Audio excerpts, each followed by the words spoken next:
Shalom, bertemu kembali dalam Efrata Devotion pada hari ini masih dalam membangun rumah Tuhan.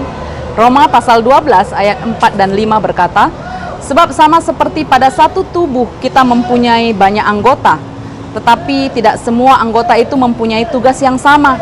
Demikian juga kita, walaupun banyak, adalah satu tubuh di dalam Kristus, tetapi kita masing-masing adalah anggota yang seorang terhadap yang lain. Bapak Ibu yang terkasih, kita sudah belajar bahwa dengan teratur dan konsisten kita membangun rumah Tuhan dengan membina relasi dengan Allah dalam jam doa dan pembacaan firman Tuhan, bahkan melakukan firman. Kita juga sudah belajar bahwa kita membangun rumah Tuhan juga ketika kita menghadirkan Kristus dalam rumah keluarga kita, yaitu ketika kehendak Tuhan diberitakan, diajarkan berulang-ulang, dan dilakukan di keluarga kita di depan anak cucu kita. Selanjutnya kita juga terlibat dalam membangun rumah Tuhan di dalam persekutuan orang percaya atau gereja dengan menjadi bagian dari tubuh Kristus yang berfungsi sesuai dengan keberadaan dan kemampuan yang Tuhan percayakan bagi kita. Bapak Ibu yang terkasih, kita tahu Paulus menggambarkan kita dengan orang-orang percaya lainnya di dalam gereja sebagai tubuh Kristus yang masing-masing memiliki tanggung jawab yang sama walau tugas kita masing-masing berbeda, sesuai dengan kemampuan dan keberadaan yang Tuhan percayakan, yang kita kenal dengan melayani di gereja. Apapun yang Tuhan berikan sebagai karunia bagi kita, ada yang karunia bernubuat, ada yang punya karunia melayani, mengajar, menasehati, berbagi, memberi pimpinan, atau karunia menunjukkan kemurahan. Kita masing-masing bertanggung jawab mempergunakan dan mengembangkan karunia yang dipercayakan kepada kita itu. Bapak Ibu yang terkasih, kita melayani sebagai ucapan syukur kita kepada Allah yang telah menyelamatkan kita dari hukuman dosa. Dan kita adalah anggota seorang terhadap yang lain. Artinya Bapak Ibu, dalam membangun rumah Tuhan kita nggak bisa sendirian. Kita membutuhkan satu dengan yang lainnya untuk saling melengkapi. Bukan soal siapa yang lebih dikenal atau siapa yang lebih hebat.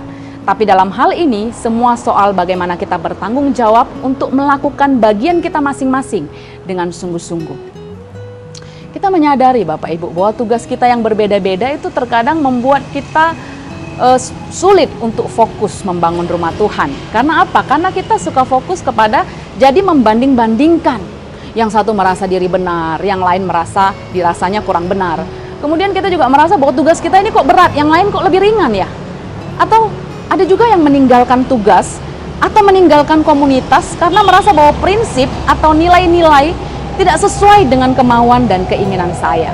Nah Bapak Ibu, dengan demikian kita dapat bayangkan bahwa rumah Tuhan bukannya terbangun tapi malah terbengkalai.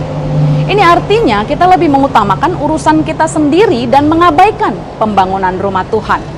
Kita ingat kembali Bapak Ibu, kitab Hagai 1 ayat 7 sampai 11 yang berkata, perhatikan keadaanmu. Jika kita membangun rumah Tuhan, Tuhan akan berkenan dan menyatakan kemuliaannya dan berkatnya dicurahkan. Bahkan di Hagai 2 ayat 20 mengatakan bahwa jika rumah Tuhan dibangun Bapak Ibu mulai hari ini, aku akan memberi berkat, kata Allah. Jadi Bapak Ibu, mari kita ingat bahwa kita adalah satu tubuh yang kepalanya adalah Kristus.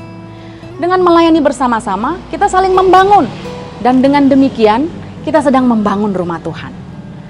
Dan untuk melayani bersama Bapak Ibu, kita perlu mengenakan kasih Allah untuk mampu tetap setia, tetap bangun rumah Tuhan walaupun keadaannya sulit atau walaupun keadaannya tidak sesuai dengan yang kita inginkan.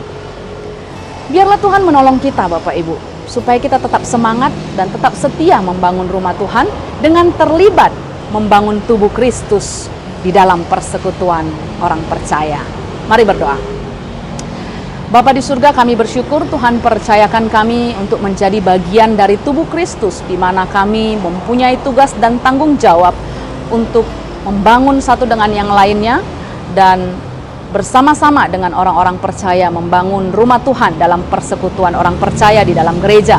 Mampukan kami rendah hati, rendahkan diri kami supaya kami boleh melayani bersama agar nama Tuhan dimuliakan dan jadi berkat kepada lebih lagi banyak orang. Terima kasih Bapa, terima kasih Tuhan untuk kesempatan, untuk kemampuan dan juga untuk kerinduan yang Tuhan berikan dalam hati kami. Tuhan menolong kami, Tuhan menguatkan kami, dalam nama Yesus kami berdoa. Amin. Shalom, Tuhan berkati.